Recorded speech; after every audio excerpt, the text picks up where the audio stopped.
একটা ওয়াশিং মেশিনের কাজ করতে এসেছি, দেখছি ইলেকট্রিক ওয়ারিংটা টোটালি ভুল।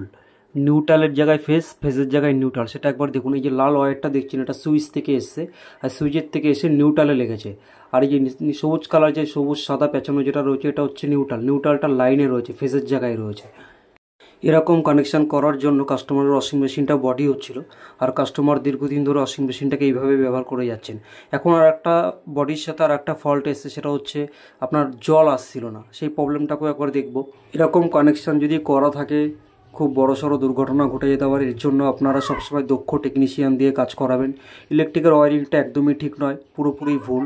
এর কারণে অনেক বড় দুর্ঘটনা ঘটে যেতে পারতো যখন তখন। আমি কানেকশানটাকে ঠিক করেছি। এই ব্ল্যাক ওয়্যারটা দেখছেন, এটা ফেজ আছে, ফেজটা এটা নিউট্রাল আছে, যেটা আগে ফেজের জায়গায় ছিল। আর ওই লাল তারটা লাগানো ছিল, আমি খুলে ফেলেছি।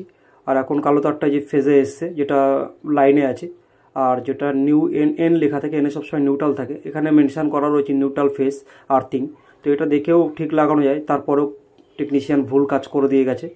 এবার ইলেকট্রিক লাইনটা দিয়েছি, জলটা চলে এসছে, জলের প্রবলেমটা সলভ করে দিয়েছি।